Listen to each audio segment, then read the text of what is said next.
August 16, 1966. An Iraqi pilot climbs into his MiG-21, the Soviet Union's most prized interceptor, a machine wrapped in layers of classified technology that Western intelligence would kill to examine. He runs through his pre-flight checks, unaware that within hours he will land this aircraft on Israeli soil, defecting with the crown jewel of Soviet aviation engineering. The theft will trigger a crisis in Moscow, reshape the balance of air power in the Middle East, and expose secrets the Kremlin believed were untouchable. This is the story of how Israel stole the unstealable. The MiG-21 represented more than just another fighter aircraft. When it entered service in 1959, it embodied Soviet engineering philosophy at its purest: lightweight, fast, and lethal. Western air forces had watched with growing concern as these delta-winged interceptors spread across the Warsaw Pact, replacing older designs with a machine that could challenge anything NATO could field. Intelligence agencies scrambled for information. Every photograph, every radar signature, every defector's testimony was analyzed, but the critical details remained hidden behind the Iron Curtain. The aircraft emerged from the Mikoyan-Gurevich Design Bureau, the same institution that had produced the formidable MiG-15 and MiG-17. Engineers worked under intense pressure to create an interceptor capable of reaching high altitudes at supersonic speeds, designed specifically to counter American bombers threatening Soviet territory. What they delivered exceeded expectations. The MiG-21 could climb faster than almost any Western fighter, reach speeds beyond Mach 2, and operate from rough airfields that would cripple more delicate aircraft. Soviet secrecy surrounding the program was absolute. Western intelligence agencies knew the aircraft existed. Reconnaissance satellites and high-altitude spy planes captured images of MiG-21 seconds at Soviet bases. But photographs revealed little about performance characteristics, the weapons systems, or tactical employment. Defectors who had worked on Soviet aviation programs provided fragments of information, yet none had direct access to the MiG-21 specifications. The Soviet Union guarded this technology as jealously as it protected nuclear secrets. By the mid-1960s, MiG-21 seconds had proliferated beyond Soviet borders. Egypt, Syria, and Iraq received them as Moscow expanded its influence across the Middle East, seeking to counter Western-aligned nations and establish itself as the dominant power broker in the region. For Israel, these aircraft posed an existential threat. The Six-Day War was still a year away, but Israeli planners knew that any future conflict would require air superiority. Their pilots flew French Mirages and aging Mysteries, capable machines but untested against the MiG-21's actual combat. Israeli intelligence officers pored over what little information existed. They studied blurry photographs showing the aircraft's distinctive delta wing and small frontal area. They analyzed radar returns, noting the MiG's speed and climb rate. They interviewed pilots who had glimpsed the aircraft during border incidents, gathering impressions of its maneuverability and weapon loadout. Yet all this data remained circumstantial. Without hands-on access, Israeli strategists faced a dangerous blind spot that could cost them the next war. The situation grew more urgent as Arab air forces trained intensively with their Soviet equipment. Egyptian and Syrian pilots logged hundreds of hours in MiG-21 seconds, learning to exploit the aircraft's strengths while Soviet advisors refined their tactics. Intelligence reports suggested that Arab air forces were becoming increasingly capable, transforming from poorly trained militias into competent forces that could threaten Israeli air superiority. The balance of power was shifting, and time was running out. The Mossad, Israel's external intelligence service, made acquiring a MiG-21 a top priority. Previous attempts to gain access had failed spectacularly. Espionage operations targeting Soviet facilities proved nearly impossible given the security surrounding aviation development. Bases where MiG-21 seconds operated were closed cities, inaccessible to foreigners, and monitored by multiple layers of security services. Efforts to bribe technicians or pilots yielded nothing but wasted resources and burned agents. The aircraft's secrets remained locked away, guarded not just by physical security, but by ideological commitment. Soviet pilots understood they flew machines that represented their nation's technological pride. State propaganda reinforced this message constantly. portraying Western aircraft as inferior products of decadent capitalism. Pilots who flew the MiG-21 were told they possessed the finest interceptor in the world, a weapon that would defend the motherland against imperialist aggression. Defection seemed unthinkable, a betrayal not just of country but of the socialist ideals that supposedly made Soviet technology superior. Yet Mossad officers knew that ideology, no matter how strong, could crack under the right pressure. Human beings remained vulnerable to their circumstances, their grievances, their disappointments. Across the Middle East, thousands of pilots flew Soviet aircraft, and not all of them shared Moscow's worldview. Some harbored grievances against their governments. Others faced personal crises that made the unthinkable suddenly possible. Still others simply craved recognition or wealth that their own nations denied them. The challenge was finding such individuals, approaching them without triggering alarm, and offering something valuable enough to make betrayal worthwhile. The operation that would eventually succeed began not with a dramatic recruitment, but with patient intelligence gathering that consumed years of effort. Mossad officers stationed throughout Europe and the Middle East compiled lists of pilots, tracking their backgrounds, family situations, political leanings, and psychological profiles. They monitored promotions, noting which officers advanced rapidly and which stagnated despite evident skill. They tracked disciplinary actions, identifying pilots who clashed with superiors or faced punishment for minor infractions. Furthermore, they investigated personal relationships, looking for romantic entanglements, financial troubles, or family problems that might create leverage. This work produced hundreds of potential targets, most of whom would prove unsuitable. Some were too loyal to their governments, their commitment to nationalism or ideology too strong to overcome. Others were too unstable, their psychological profiles suggesting they might betray a recruitment pitch to authorities. Still, others simply lacked access to the most valuable targets they flew, older aircraft, or worked in positions that offered nothing Israel needed. But buried within this mass of information were a handful of names worth pursuing, individuals whose circumstances and psychology suggested they might be approachable. Each potential recruit required careful study. Mossad officers developed detailed dossiers, tracking subjects over months or years, watching for changes that might signal vulnerability. A pilot passed over for promotion might grow resentful. An officer facing financial pressure might become desperate. Someone experiencing marital problems might seek escape from his current life. These human dramas, playing out far from Israel, represented opportunities that skilled intelligence officers could exploit. The targeting process also required understanding the technical requirements. Not every pilot with access to a MiG-21 was equally valuable. Israel needed someone who flew the aircraft regularly, understood its systems thoroughly, and could deliver it intact. This meant focusing on experienced pilots, not recent graduates. It meant identifying individuals stationed at bases within potential range of Israeli territory. It meant assessing whether candidates possessed the flying skills necessary to execute a dangerous defection flight under pressure. By early 1965, Mossad had narrowed its focus to a handful of prime candidates, each presenting unique opportunities and challenges. The process of moving from surveillance to approach would require exceptional care. A premature or clumsy recruitment attempt could not only fail, but also alert Arab intelligence services to Israeli interest, potentially compromising future operations. The officers managing this operation understood that they would likely get only one chance, and everything depended on choosing the right target and executing the approach flawlessly. Munir Redfa was not an obvious candidate for defection. Born in 1934 to an Assyrian Christian family in northern Iraq, he had navigated the complexities of Iraqi society with care. Religious minorities in Iraq faced discrimination, but Redfa possessed talent that transcended such barriers. He excelled in flight training, earning respect from instructors and peers. By the early 1960s, he had become one of Iraq's most skilled pilots, trusted with flying the nation's most advanced aircraft. Yet, beneath this successful exterior, Redfa carried resentments that festered over time. Despite his abilities, he watched as less capable pilots from privileged backgrounds received promotions he was denied.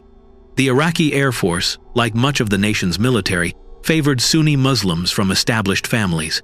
Christians, no matter how skilled, remained second-class officers. Redfa swallowed these slights, but each one deepened his disillusionment. His personal life added another layer of complexity. Redfa had fallen in love with a woman whose family disapproved of the match, citing both religious and social differences. The rejection stung, reinforcing his sense of being an outsider in his own country. He began to question whether Iraq offered him any real future.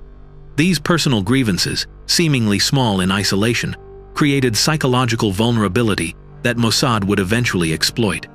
Israeli intelligence first identified Redfa through routine monitoring of Iraqi military communications. His name appeared in reports assessing pilot capabilities, always with high marks for technical skill. Further investigation revealed his Christian background and the discrimination he faced. Mossad officers recognized potential, but approaching an active Iraqi Air Force pilot required extraordinary caution. Any misstep could trigger an international incident, or, worse, expose the operation before it began. The approach came through an intermediary, a businessman with ties to both Israeli intelligence and Iraqi society. This individual made contact with Redfa during a chance meeting at a social gathering in Baghdad, engaging him in conversation that seemed innocuous but carefully probed his attitudes and frustrations. Over subsequent months, the relationship deepened through additional meetings, each one allowing Redfa to express his grievances more openly. The businessman never explicitly mentioned Israel or defection, instead listening and occasionally asking questions that encouraged Redfa to imagine alternative futures. By early 1966, Mossad believed Redfa might be receptive to a direct proposal. An officer traveling under diplomatic cover met him privately, revealing Israeli interest and making an offer: defect with a MiG-21, and Israel would provide financial security, a new identity, and a fresh start. Redfa did not immediately agree. He asked for time to consider, and Mossad granted it, understanding that rushing such a decision could backfire. Weeks passed before Redfa sent word that he was willing, but only if Israel could guarantee his family's safety and evacuation. This condition complicated everything. Extracting a pilot and aircraft was difficult enough. Evacuating family members from Iraq raised the operational risks exponentially.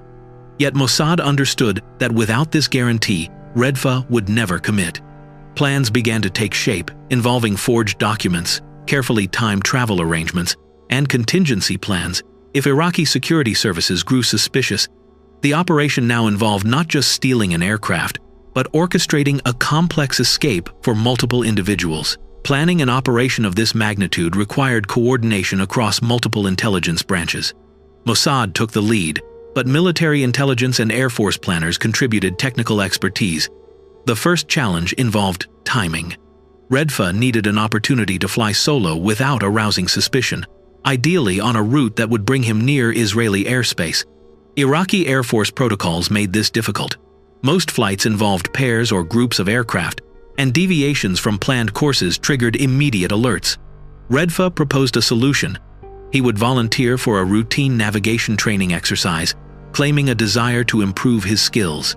Such exercises allowed solo flights within Iraqi airspace, following predetermined routes that kept pilots away from sensitive areas. Redfa could plan a course that brought him close to the Jordanian border, then divert at the last moment, flying low to avoid radar detection. Once over Jordan, he would climb and make a dash for Israel, hoping to reach Israeli airspace before Iraqi air defenses could scramble interceptors.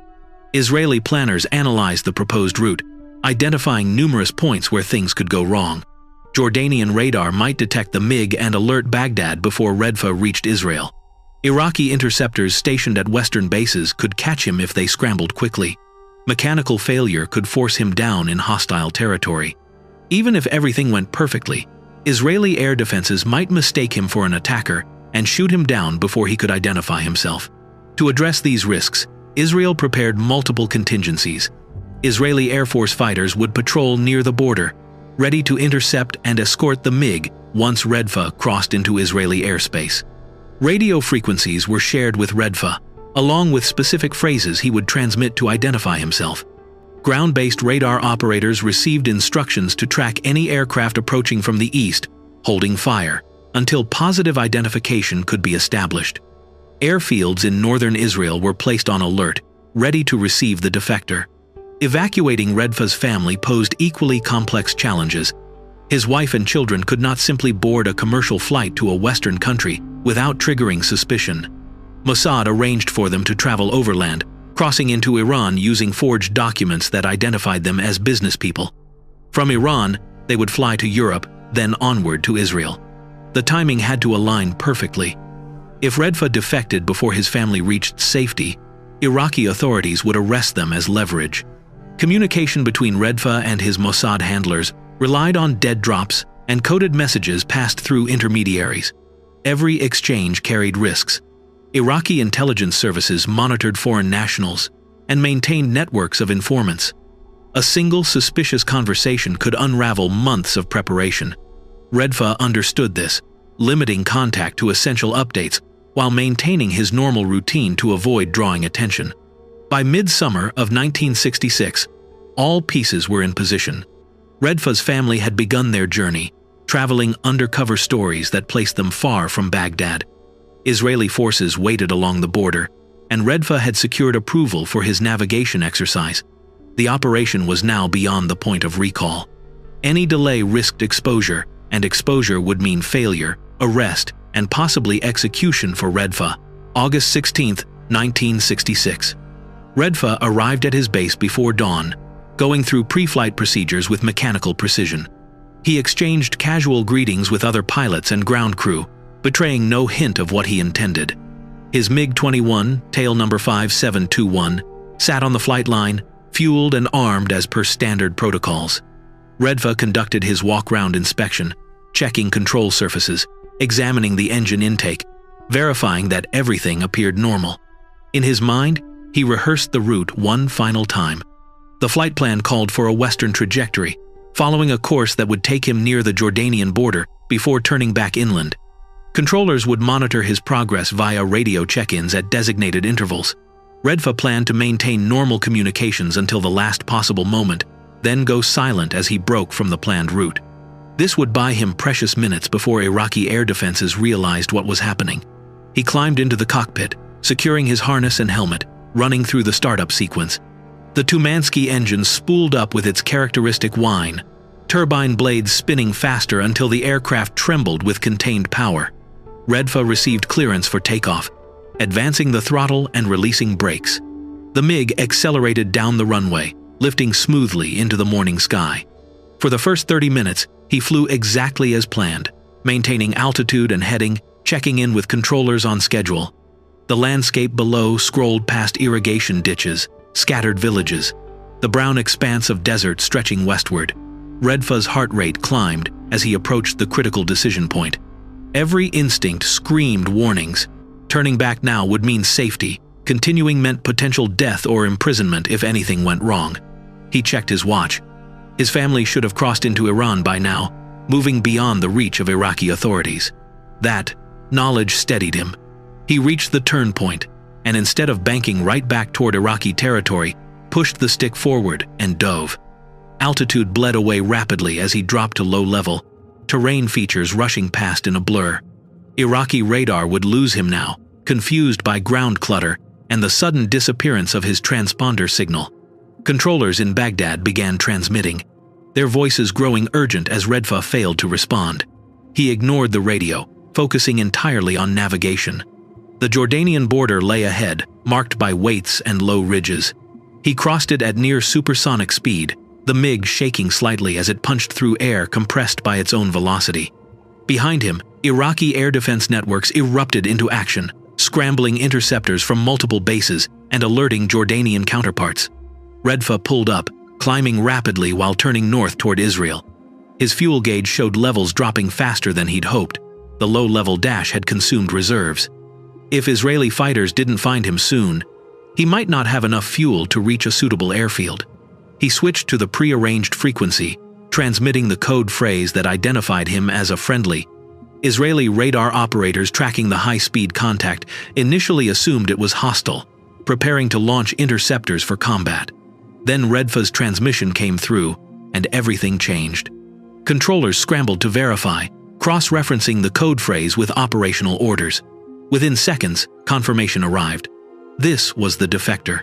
2 Israeli Mirage fighters already airborne altered course, racing to rendezvous with the MiG.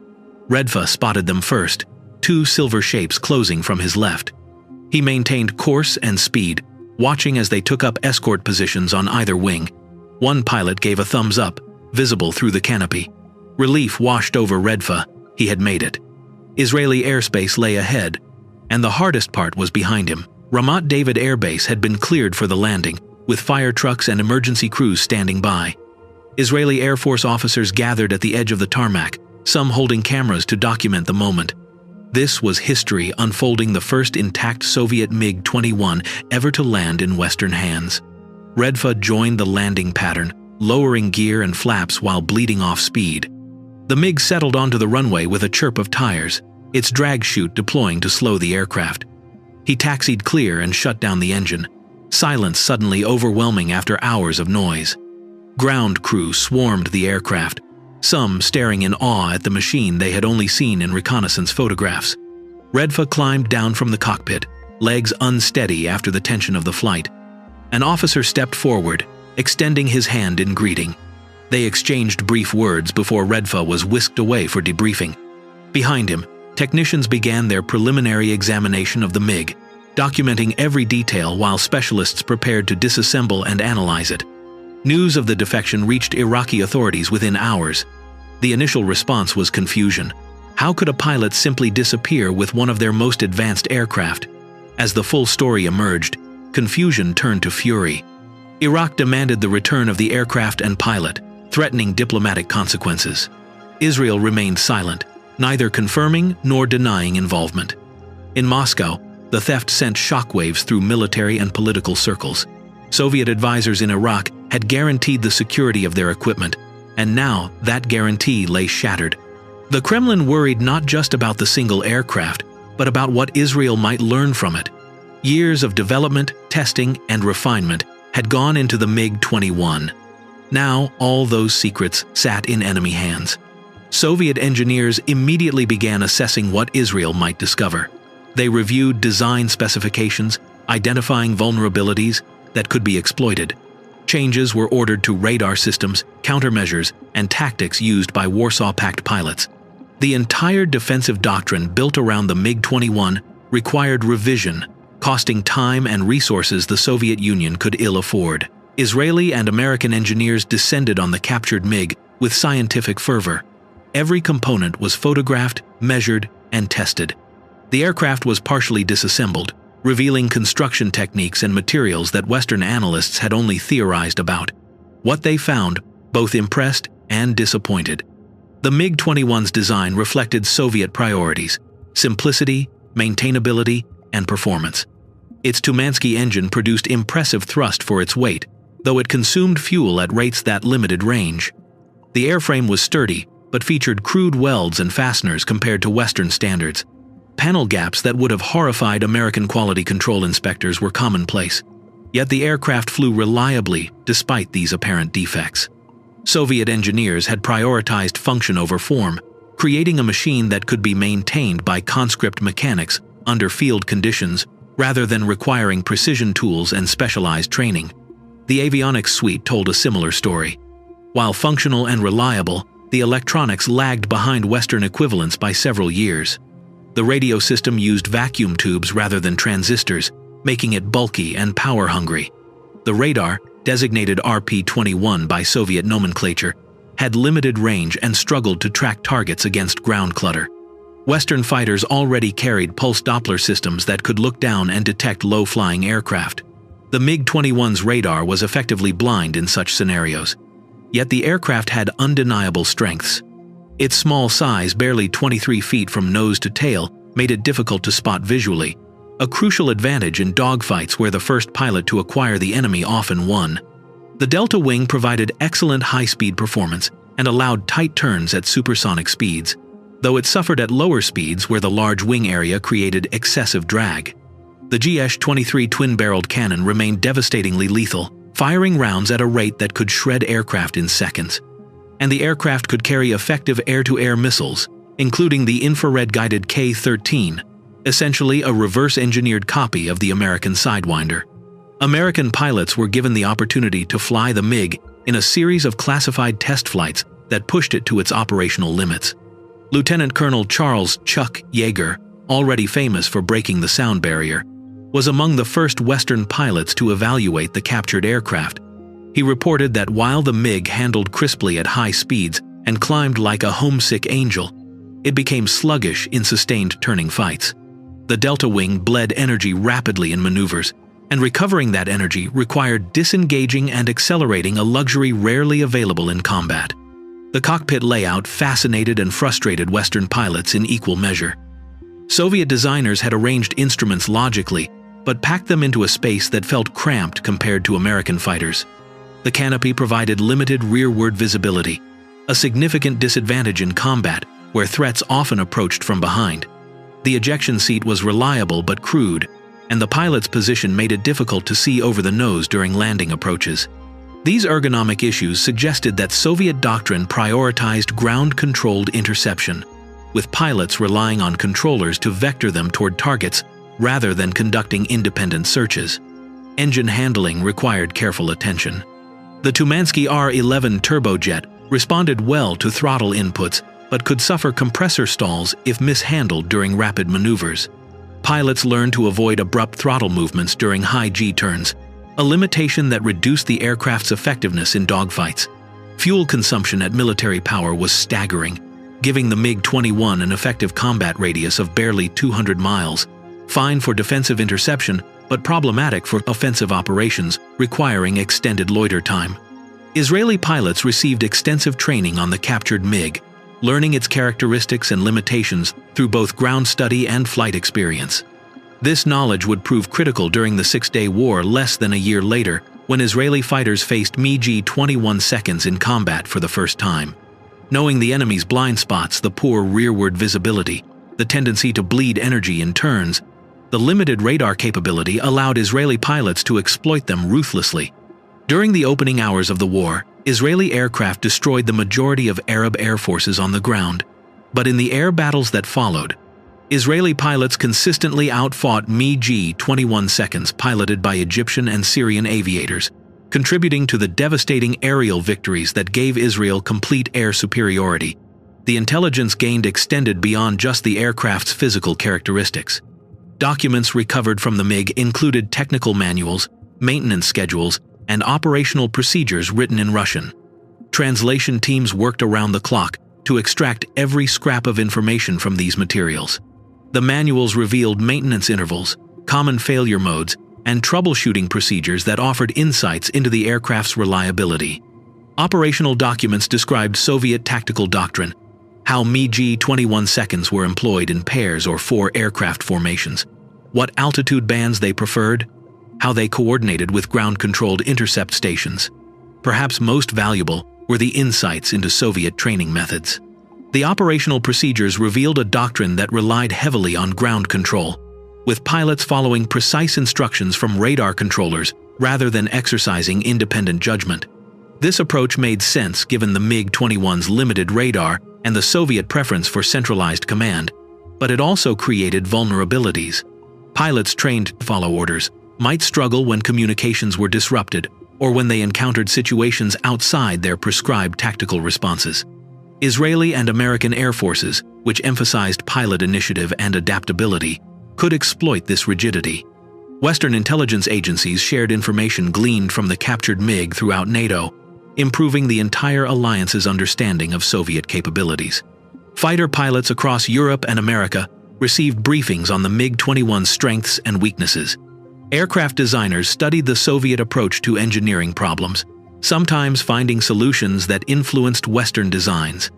The K-13 missile, for instance, provided insights into Soviet infrared seeker technology that helped American engineers improve their own air-to-air missiles. The examination process continued for months, with engineers discovering new details as they probed deeper into the aircraft's systems. They tested the ejection seat, evaluated the G-suit, analyzed the gun sight optics, and examined every piece of equipment the pilot used. Each finding added to the growing understanding of how the Soviet Union approached fighter aircraft design and what philosophical differences separated Eastern and Western engineering cultures. Munir Redfa settled into his new life in Israel under an assumed identity. The name he had carried for 3 decades left behind in Iraq, along with everything else from his former existence. The Israeli government provided him with financial support that exceeded what he had earned as an Iraqi Air Force officer, housing in a quiet neighborhood far from military installations, and assistance integrating into a society that spoke a different language and operated under different cultural norms. He studied Hebrew, learned Israeli customs, and gradually built a life that bore no resemblance to the one he had abandoned. His family, successfully evacuated before the defection through the carefully orchestrated operation that had smuggled them across borders using forged documents and bribed officials, joined him in Israel. They too faced the challenge of starting over, of learning a new language and adapting to a new homeland. His children enrolled in Israeli schools, eventually losing their Arabic accents and becoming indistinguishable from native-born Israelis.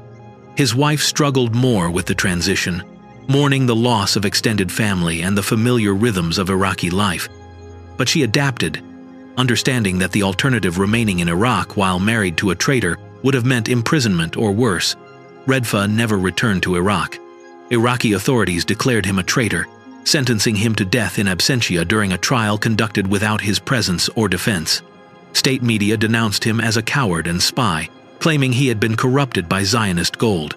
These denunciations meant little to Redfa, who had already mentally severed ties with the country that had treated him as a second-class citizen despite his abilities.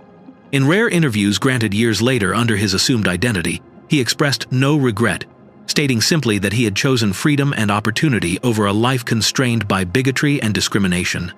For the Soviet Union, Operation Diamond, as Israel code-named the mission, represented a humiliating intelligence failure that triggered recriminations and reforms throughout the security apparatus.